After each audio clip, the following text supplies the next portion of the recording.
All right, so let's get into another question. This question today comes from Jacob again. So Jacob says, when building muscle, how much time do different muscle groups need for recovery? That's a home run question, Jacob. I think people have probably made like a million YouTube videos on that because everybody wants to know the answer to that question. So let's get into it. What I'm probably gonna do is actually, I'm gonna put up this nice little graphic that I'm gonna make right here, and it's going to show you, in my opinion, how much time I think each muscle group needs to recover. But I'm going to tackle this from two angles because I think it's a ripe opportunity to say something I really want to say. I think too many people in the gym rush their rest times. You don't rest long enough between sets. So for example, if you do a bench press, you need to probably wait more than 30 seconds to do the next set. You're just not going to be able to recover that quickly unless you're super weak. Now, if you are a beginner, there probably are stipulations because you can't lift enough weight to get tired enough to make it last 2 minutes for you to recover. Does that make sense?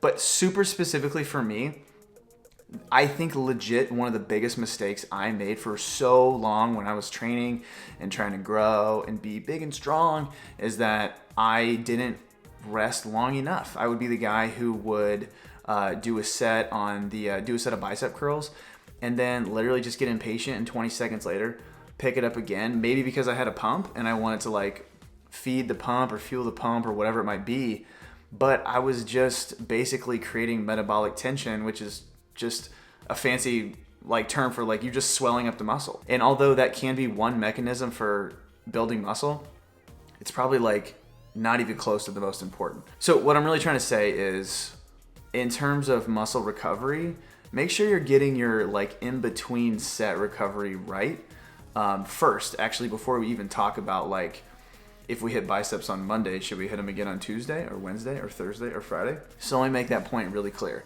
I rest pretty much 2 minutes between every single set when I'm training for pure size. I know that's going to sound really boring to some people and it stinks to like twiddle your thumbs and like fart around on your phone. And I also know that a lot of people have heard this idea like, if you're dinking around on your phone during your workout, you're just not hardcore enough. I mean, that's cool if you want to go to the gym and just be hardcore for the sake of being hardcore because that's therapy for you, cool. But I'm actually interested in like gaining some muscle, which means 2 minutes of rest is really good for me.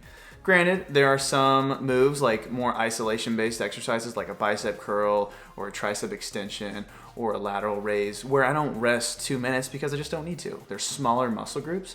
And so if you just think intuitively about the size of the muscle group, the intensity of the movement, they're probably going to scale down the smaller the muscle gets. So for a bench press, you're probably going to need like 2 minutes of rest. I'm going to put some exercises that I think require 2 minutes of rest for me. And then there are exercises that probably only require 60 to 90 seconds, and I'll put those here. And then of course you can always like on purpose reduce the rest times for things like metabolite techniques or intensity techniques, things like cluster sets, giant sets, rest pauses, myo reps. We can go into all those in detail in other videos, but just so you know, that's the general idea. Now, in terms of building muscle, how much time do different muscle groups need for recovery? Man, that's a really nuanced thing, and I would honestly point you to Dr. Mike Israetel. He's done so much research on this, and his theories about volume landmarks and when certain muscles recover. It's amazing, and it would be silly for me to try to regurgitate that information on my own YouTube channel when he's already done it so well. But I will summarize a few points that I've taken into practice just to give you some value here.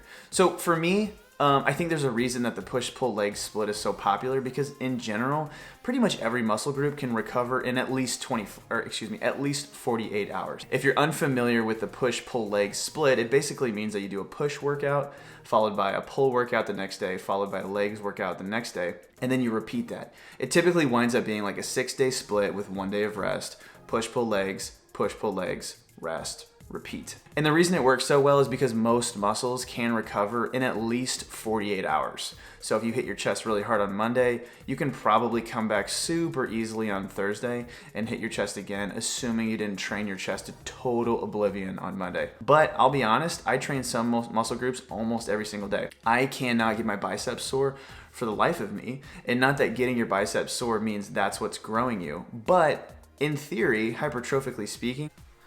Oh, hey, this is awkward. What's up, guys? Just hopping into my own YouTube video here, interrupting myself because my battery died for this video and I cannot find the rest of the footage.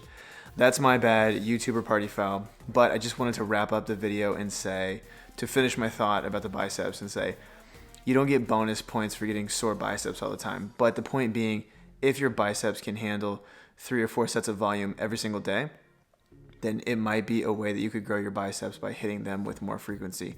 One of the things that Dr. Mike is big on is just hitting the muscle when it's recovered. John Meadows always says, train a muscle when it's recovered. So if it's recovered every day, you could technically hit it just about every day. Most people are a fan of 1 full rest day per week. Even Dr. Mike, when he was doing 11 sessions per week, would take a full Sunday off. But anyway, I just thought I would put that little last nugget of information in there. Anyway, thank you guys so much for watching the video. I apologize that it was pieced together from 2 different days, but I thought rather than make an excuse and not put the video out, I would just suck it up, learn my lesson, improve my file management skills, and put the video out anyway. I hope you guys have learned something from this. Jacob, thank you so much for the question. I hope the answer has been helpful. Yeah, if you guys have more questions, drop them in the comment section here. I've had other people ask me about videos, and they're totally on my radar, so thank you for doing that. If you haven't already, like the video, show some love, subscribe to the channel, hit the notification bell. I'm going to be coming out with regular content, so why miss out if you don't have to? Anyway, thanks guys. I will see you next time. Later.